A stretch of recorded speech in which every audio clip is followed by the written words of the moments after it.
Hello friends, welcome to Parth शिक्षा।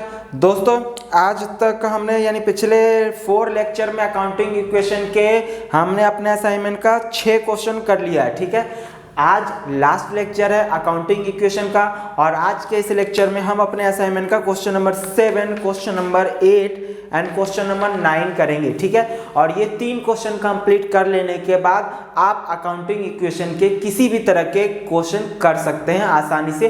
कोई भी बुक का, कोई भी रेफरेंस बुक हो या किसी भी बुक के क्वेश्चन आप कर सकते हैं। तो जल्दी से हम देखते हैं क्वेश्चन नंबर 7 में। तो जो अभी तक के जो 4 लेक्चर में मैंने जो 6 क्वेश्चन कराए हैं वो 6 क्वेश्चन जैसे ही है 7वां क्वेश्चन और 8वां और 9वां क्वेश्चन जो है वो आपके फॉर्मूले टाइप का है। ठीक है, तो पहले हम एक क्वेश्चन और कर लेते हैं जैसे कि पहले किए हैं। तो जल्दी से देखिए, छोटा सा क्वेश्चन है ये, आपके एग्जाम में 4 नंबर का क्वेश्चन आपके एग्जाम में पूछा जाता है। तो देखिए जल्दी से question number 7, show the accounting equation on the basis of the following transaction.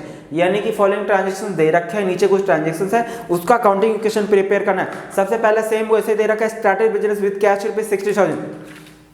Cash में बिजनेस से स्टार्ट किया है। इसमें मैं सारे ट्रांजैक्शन एक बार पढ़ दे रहा हूँ। रेंट रिसीव है, एक्रूड इंटरेस्ट है, कमीशन रिसीव्ड इन एडवांस है and bought motorcycle for personal use है।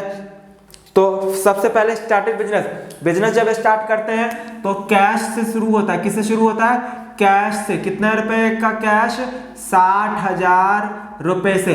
और जितने से बिजनेस स्टार्ट करते शुरू करते हैं वो हमारा कैपिटल भी तो हो जाता है। हाँ सर, और यहाँ पे नरेशन में लिखते ही हो आप, क्या लिखते हैं? जो लिखा हुआ होता है वही लिख देना है। Started business with cash, started business with cash.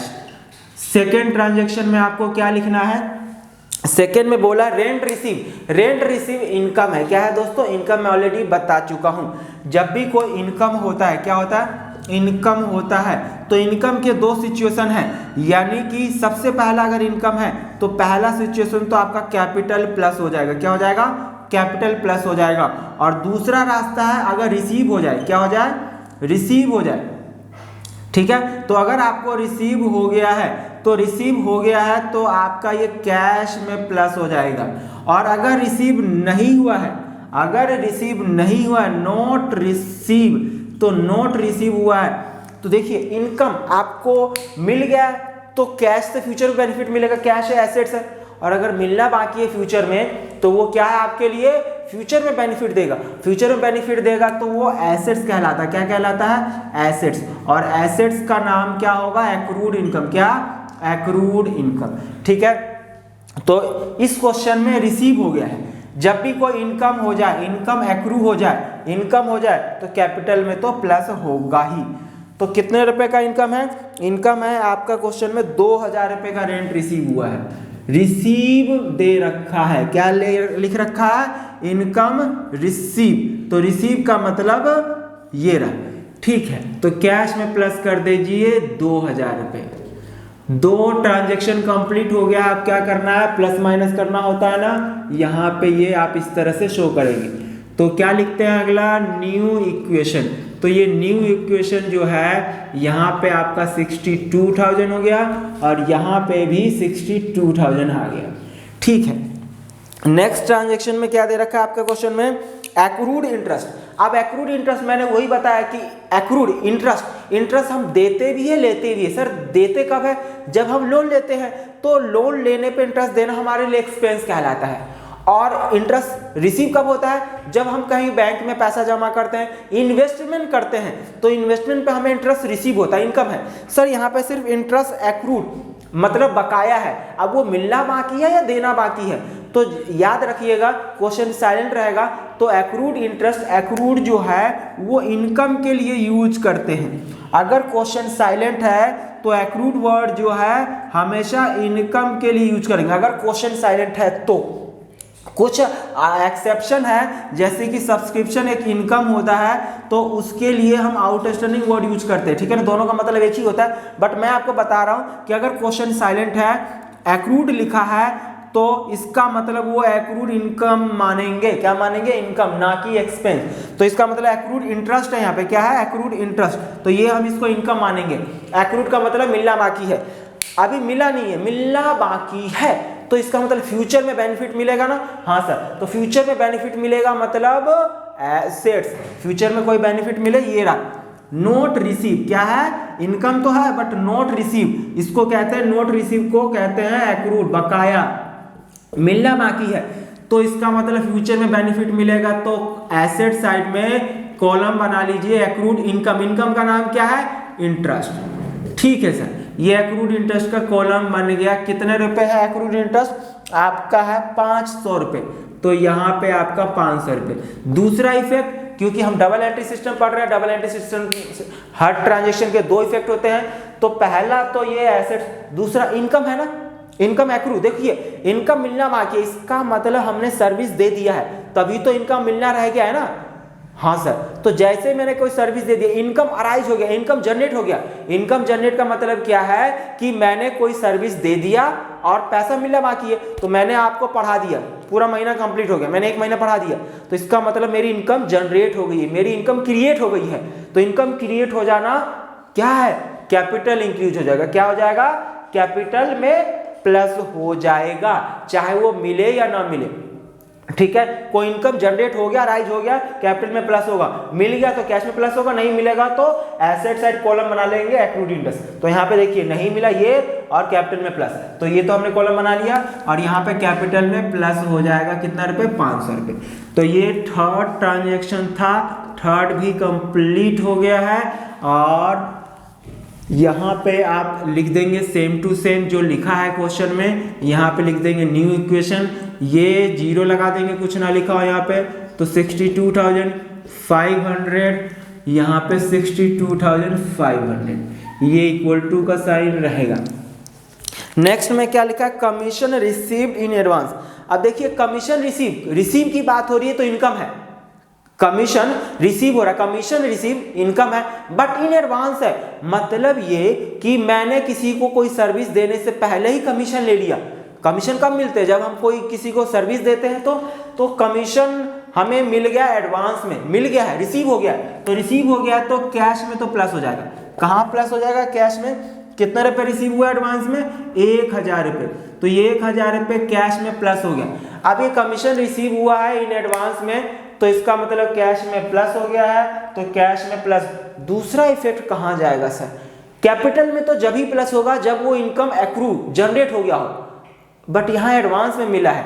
मतलब ये कि मैंने किसी को सर्विस बोला कि भाई मैं तेरा काम करूंगा अगले साल, पैसा अभी लूंगा, अगर अगले साल काम करवाना है तो कमीशन आज ही देना पड़ेगा, तो उसने कमीशन दे दिया, मेरे पास कैश आ गया, ठीक है, बट साथ में मेरे पास एक रिस्पॉन्सिबिलिटी अराइज हो गया कि मुझे अगले साल उसको सर्विस देनी पड़ेगी, लायबिलिटी एडवांस। तो ये एडवांस रिसीव क्या है मेरे लिए, लायबिलिटी है। तो क्या है, कमीशन रिसीव्ड इन एडवांस। कितना रुपए, यहाँ तक के कुछ नहीं था, कुछ नहीं था, कुछ नहीं था, कितना रुपए का कमीशन रिसीव हो गया, 1000 रुपये। क्या कहीं और कोई इम्पैक्ट, कैपिटल में इनकम कभी प्लस होता है, जब वो इनकम हमने सर्विस दे दिया है, इनकम जनरेट हो गया। यहाँ पे हमने सर्विस नहीं दिया, काम करने से पहले, याद रखना, काम करने से पहले अगर हमने सर्विस देने से पहले अगर हमें पैसा मिल गया ना तो मेरी लायबिलिटी है, एक्सटर्नल लायबिलिटी, क्योंकि मुझे उसको फ्यूचर में सर्विस पे करनी पड़ेगी। चलिए जी न्यू इक्वेशन कर लेते हैं। क्या है न्यू इक्वेशन, न्यू इक्वेशन यहाँ पे 63,000 हो जाएगा, ये आपका 500, यहाँ पे आपका ये 1000 और ये 62,500। लास्ट है इसका fifth transaction, bought motorcycle for personal use ₹5,000। हमने फिफ्थ ट्रांजेक्शन में बाइक मोटरसाइकिल खरीदा है, मतलब बाइक मोटरसाइकिल खरीदा है, तो मोटरसाइकिल एसेट्स होता तो हम एसेट साइड कॉलम बनाते, बट पर्सनल पर्पस के लिए खरीदा है। तो याद रखिएगा कि बिजनेस से कुछ भी ले जाए या बिजनेस के पैसे से अगर वो पर्सनल पर्पस के लिए खरीदता है तो वो ड्राइंग्स कहलाता है। क्या कहलाता है, ड्राइंग्स। तो मोटरसाइकिल खरीदा, कैसे खरीदा होगा, कैश में खरीदा होगा ना, क्योंकि इसके पास बैंक बैलेंस तो दिख नहीं रहा, तो कैश से खरीदा होगा, तो कैश चला जाएगा। कैश कितना माइनस हो जाएगा, 5,000 रुपये माइनस हो जाएगा। ओके, कैश 5,000 रुपये माइनस हो जाएगा और कैश माइनस हो जाएगा 5,000 रुपये। और मैंने बताया था कि घर से जब फर्म बिजनेस में पैसा लेके आता है तो कैपिटल कहलाता है, बिजनेस से पर्सनल पर्पस के कुछ लेके जाता है तो उसको ड्राइंग्स कहते हैं। तो इसका मतलब ड्राइंग्स। तो कैपिटल जब यहाँ आया था तो कैपिटल प्लस, और जब यहाँ से पैसा जाएगा तो कैपिटल माइनस। तो कितने रुपए कैपिटल कम हो जाएगा? 5,000 रुपये से कैपिटल कम। तो ये आपका क्वेश्चन कंप्लीट हो गया है। जहाँ पे कोई इफेक्ट ना हो वहाँ पे 0 लगा लेना है और ये न्यू इक्वेशन लिख देना है लास्ट में। घटा देंगे तो कितना आ जाएगा? 58,000, यहाँ ये 500, तो टोटल एसेट साइड का 58,500। लायबिलिटी साइड में देख लीजिए, यहाँ पे 1,000 रुपये है और ये यहाँ पे 57,500। इधर का भी टोटल करेंगे तो 58,500, मतलब कि एसेट्स और लायबिलिटी बराबर हो गया। तो ये क्वेश्चन नंबर हमारा 7 कंप्लीट हो गया है। अब जल्दी से फॉर्मूला टाइप का 2 क्वेश्चन है जो कि मुझे लगता है 5-6 मिनट में दोनों क्वेश्चन कंप्लीट हो जाएगा। तो आप इसको नोट कर लीजिए, फिर क्वेश्चन नंबर 8 और 9 करते हैं। अब हम क्वेश्चन नंबर 8 देख रहे हैं। तो क्वेश्चन नंबर 8 देखिए, calculate total assets from the following information. ये टोटल एसेट्स की जगह आपके क्वेश्चन में कई बार टोटल इक्विटी भी दे देगा, तो कोई कंफ्यूजन की बात नहीं है। टोटल इक्विटी बोलिए या टोटल एसेट्स, मतलब एक ही है। तो टोटल एसेट्स कैलकुलेट करना है। टोटल एसेट्स आपने क्या फॉर्मूला देखा है? मैंने पहले दिन ही बताया था कि एसेट्स इक्वल टू होता है लायबिलिटीज। क्या होता है? लायबिलिटीज। ठीक है, टोटल एसेट्स इक्वल टू होता है टोटल लायबिलिटी। तो ये टोटल एसेट्स बराबर टोटल लायबिलिटी। टोटल लायबिलिटी में 2 पार्ट होते हैं, एक्सटर्नल लायबिलिटी और दूसरा होता है इंटरनल। तो एक्सटर्नल लायबिलिटी को मैंने क्या बताया कि सिर्फ लायबिलिटी बोलते हैं। क्या बोलते हैं दोस्तों? लायबिलिटी। और इंटरनल लायबिलिटी को हम क्या बोलते हैं? कैपिटल। तो इस तरह से फॉर्मूला क्या बन गया था? Total assets equal to liability plus capital. तो देखिए क्वेश्चन नंबर 8, इसमें कुछ ऐसा ही दे रखा है। तो देखिए, अब ये जो कैपिटल है ये साल के एंड, शुरू से एंड होता है। एक बात बताइए, मैं छोटा सा एक एग्जांपल लेता हूं। हमने क्या सीखा है कि कैपिटल स्टार्ट करते, जब बिजनेस हम स्टार्ट करते हैं, क्या किया है? हमने बिजनेस स्टार्ट किया है। तो बिजनेस स्टार्ट अगर हमने 100 रुपये से किया है तो इसको कहते हैं ओपनिंग कैपिटल। क्या कहते हैं दोस्तों? Opening capital. अब साल के बीच में अगर दोबारा से हम कुछ पैसा लगाना चाहते हैं तो लगा सकते हैं ना, तो उसको कहते हैं एडिशनल कैपिटल। क्या कहते हैं? Additional capital. सपोज 50 रुपये हमने लगाया तो कितना हो गया? ये 150 रुपये हो गया। अब साल के बीच में कई बार होता है कि बिजनेस से पर्सनल पर्पस के लिए लेके जाते हैं ना, तो ड्राइंग्स कहलाता है उसको। क्या कहते हैं उसको? ड्राइंग्स। तो ड्राइंग सपोज 30 रुपये है, तो बताइए अब कितना रुपये रह गया बिजनेस में? 120 रुपये। ठीक है, अब 120 रुपये में से हमने रेंट पे कर दिया। क्या कर दिया? रेंट पे कर दिया।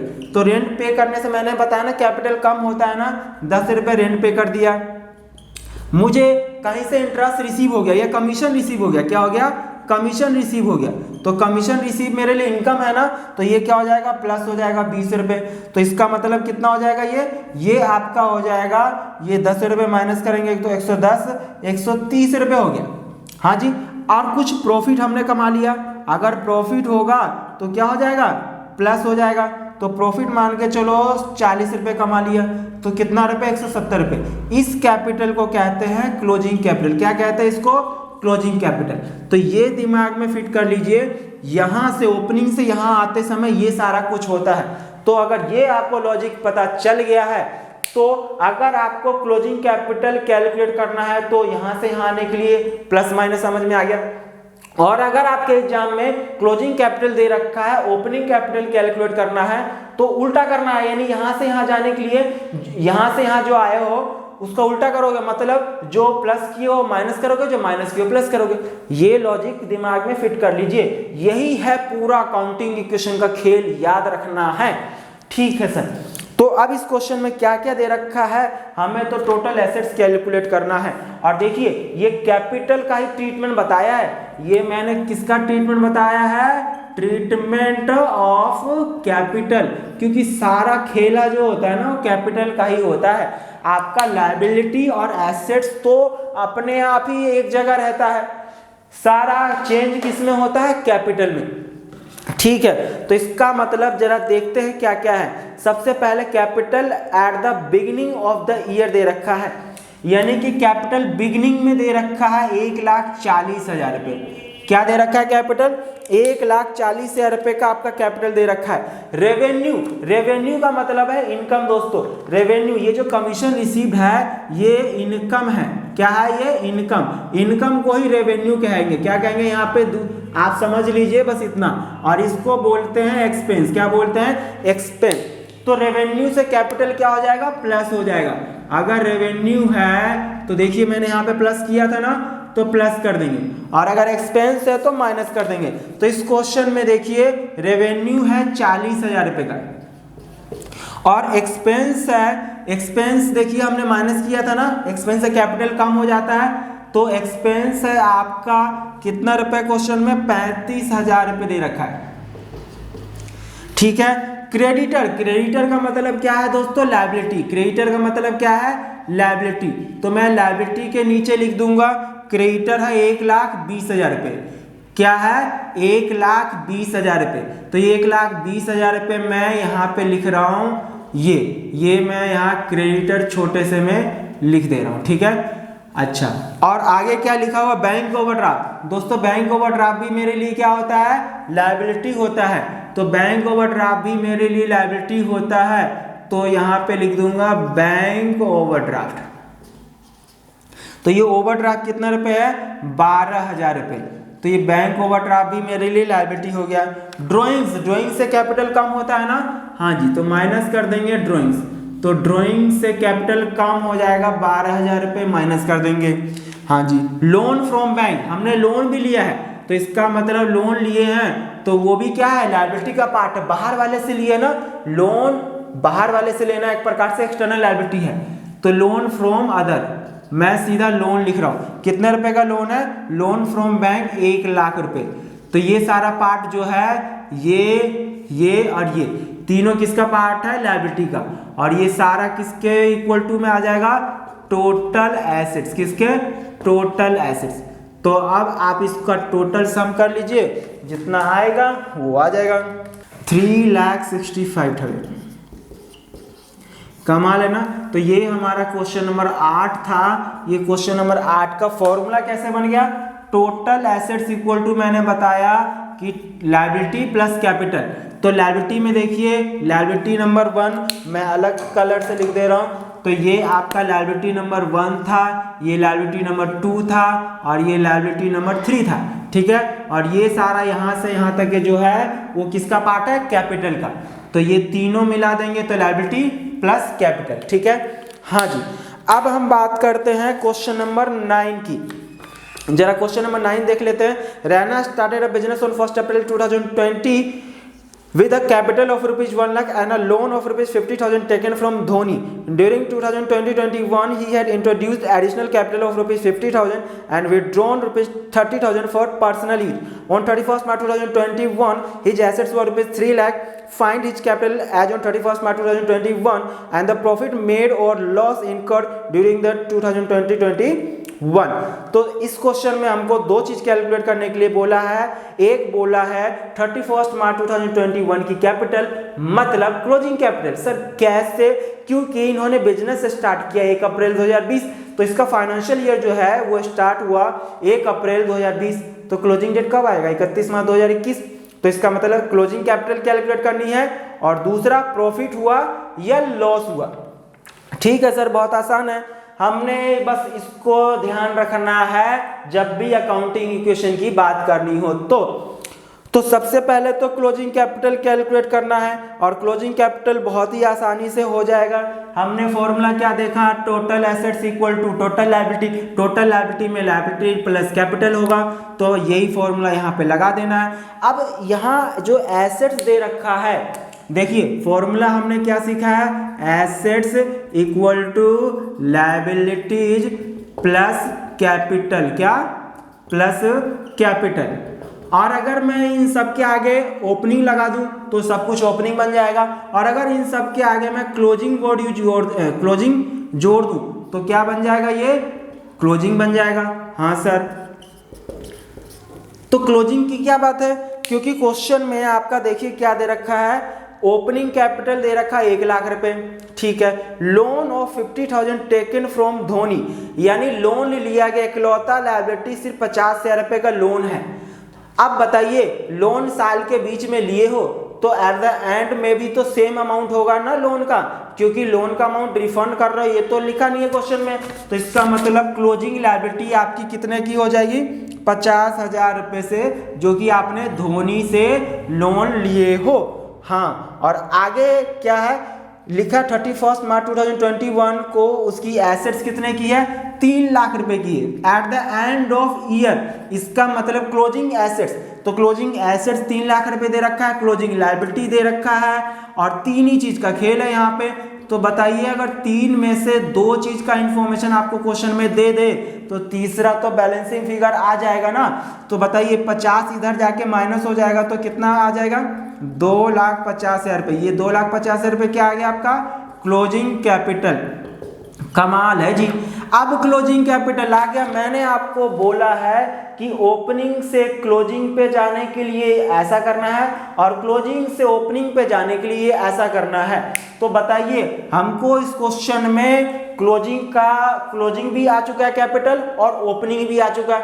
तो अब जो भी फॉर्मूला लगाना चाहते हो लगा सकते हो, क्योंकि ओपनिंग से क्लोजिंग पे आने के लिए तो मैंने ये बता दिया, ठीक है ना। अब क्लोजिंग से ओपनिंग पे मैं चल के बता देता हूं कि कैसे चलना, ताकि कोई कंफ्यूजन ना रहे। ओपनिंग से यहाँ आने के लिए देखिए ये प्लस हुआ है, ये माइनस हुआ है, तो अब हमें क्लोजिंग से ओपनिंग पे जाना पड़ेगा, तो उल्टा करना पड़ेगा। क्या उल्टा होगा, क्लोजिंग कैपिटल से ऊपर। हमें इस क्वेश्चन में जो चीज का इंफॉर्मेशन देगा सिर्फ उतनों का ही देखना है, बाकी चीज को नहीं देखना है। तो देखिए क्वेश्चन में इनमें से क्या क्या दे रखा है, ओपनिंग कैपिटल दे रखा है, एडिशनल कैपिटल दे रखा है और ड्राइंग्स दे रखा है। इसके अलावा और कुछ भी नहीं है। तो चलिए हम क्लोजिंग कैपिटल कैलकुलेट करते हैं ओपनिंग। तो सबसे पहले यहाँ पे क्या आएगा, ओपनिंग कैपिटल। आप बताइए क्लोजिंग कैपिटल तक पहुंचने के लिए एडिशनल कैपिटल को क्या किए थे, प्लस किए थे। तो एडिशनल कैपिटल कितना रुपए, 50,000 रुपए, तो प्लस कर दीजिए एडिशनल कैपिटल। और एडिशनल कैपिटल ड्राइंग से आपका ओपनिंग कैपिटल कम हो गया था ना, हाँ जी, तो माइनस कर दीजिए ड्राइंग्स, हाँ जी। और प्रॉफिट या लॉस, तो प्रॉफिट या लॉस, अब देख लीजिए आंसर अगर माइनस में आता है तो लॉस है और अगर आंसर प्लस में आता है तो प्रॉफिट है। बस यही देखना है आपको। तो देखिए क्लोजिंग कैपिटल आपको क्वेश्चन में कैलकुलेट कर लिए हो 2,50,000। ओपनिंग कैपिटल है आपका दे रखा है 1 लाख रुपए, एडिशनल कैपिटल है 50,000 रुपए, माइनस ड्राइंग्स दे रखा है क्वेश्चन में 30,000। आप देखिए ये प्रॉफिट हो सकता है या लॉस हो सकता है, अभी हमें नहीं पता। अब आंसर प्लस में या माइनस में आएगा उस पर डिपेंड करता है। तो देखिए आपकी क्लोजिंग कैपिटल 2,50,000 रुपए है, इसका मतलब जो है इन सब से क्लोजिंग ज्यादा होना चाहिए, मतलब आंसर प्लस में आना चाहिए। तो देखिए 1,50,000 कितना होता है, 1,50,000 में से 30 घटा देंगे तो 1,20,000, इधर आके माइनस हो जाएगा 1,20,000। अब बताइए आंसर प्लस में आ रहा है माइनस में, सोचिए जरा। 2,50,000 में से अगर 1,20,000 रुपये घटा देंगे तो बचेगा आपका 1,30,000 रुपये। अब ये 1,30,000 प्लस में आ रहा है मतलब प्रॉफिट है, और अगर यही माइनस में आता तो क्या होता, लॉस होता। कमाल है, यही है पूरा खेल अकाउंटिंग इक्वेशन का। अगर ये खेल आपको समझ में आ गया है तो फिर सिर्फ खेला यानी कि अकाउंटिंग इक्वेशन के साथ आप खेलिए जितना मर्जी, जैसे मर्जी, कभी कहीं नहीं अटकेंगे। तो दोस्तों ये आज हमारा अकाउंटिंग इक्वेशन का 5वां लेक्चर कंप्लीट हो गया है। मुझे लगता है, मैं उम्मीद करता हूँ कि आपको समझ में आ गया होगा। फिर भी कोई डाउट अगर हो तो कमेंट करके ज़रूर पूछिएगा। इसी के साथ आज की मुलाकात हम यहीं समाप्त करते हैं। मिलते हैं फिर से एक नए वीडियो में। Thank you so much.